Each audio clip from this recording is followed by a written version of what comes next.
नमस्कार बच्चों, आज हम पढ़ने जा रहे हैं पाठ 4। जलाशय के किनारे कुहरी थी।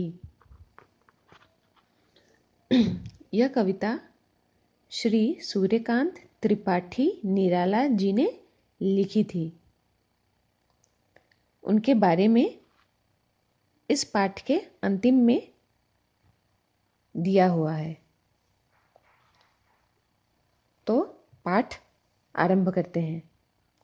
कविता का नाम है जलाशय के किनारे कुहरी थी। तो पहले एक बार पढ़ लेते हैं धीरे धीरे। जलाशय के किनारे कुहरी थी, हरे नीले पत्तों का घेरा था। पानी पर आम की डाल आई हुई, गहरे अंधकार का डेरा था। इन पंक्तियों का अर्थ जानते हैं। এই কবিতাটোৰ এই 4 লাইনৰ আমি প্ৰথমতে অৰ্থটো চাই লওঁ। অৰ্থটো जलाशय के किनारे कुहरी थी। जलाशय का अर्थ होता है पोखर, सरोवर, तालाब, ऐसे स्थान जो जल से पूर्ण हो। বা আমি অসমীয়াত জানিব হলে ক'ব পাৰোঁ জলাশয় মানে পানীয়েদি পূৰ হৈ থকা জেগা, যেনে আমাৰ পুখুৰী, হয়নে, খাল, বিল, এনেকুৱা ধৰণৰ অলপ পানী থকা, বেছি পানী থকা জেগা। ঠিক আছে।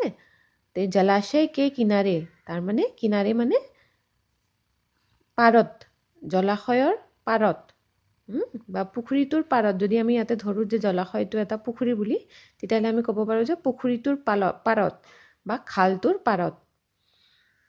কুহৰী থি, কুহৰী মানে কি হয়?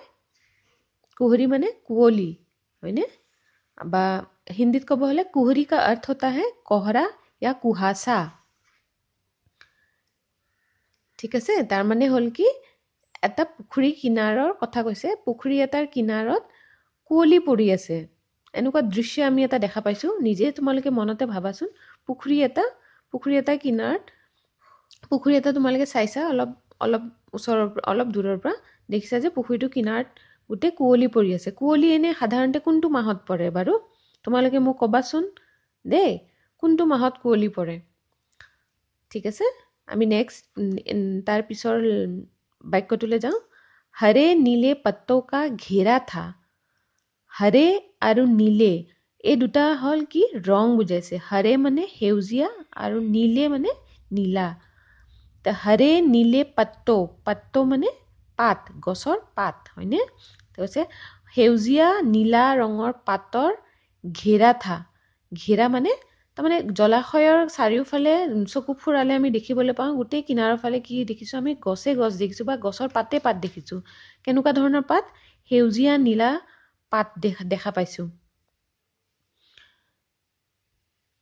ঠিক আছে। তাৰমানে এটা আমি, তোমালোকে মনতে ভাবি থাকিবাচোন কথাটো, লাইন বাই লাইন যেতিয়া আমি পঢ়ি যাওঁ, তোমালোকে ভাবি থাকিবাচোন যে এটা পুখুৰী আছে, পুখুৰীটোৰ ওপৰত আমি দেখা পাইছোঁ যে চাৰিওফালে গছ আছে, সৰু ডাঙৰ বেলেগ বেলেগ ধৰণৰ গছ, আৰু চবফালে আমি সেউজীয়া আৰু নীলা ধৰণৰ ৰঙৰ পাতবিলাক দেখা পাইছোঁ।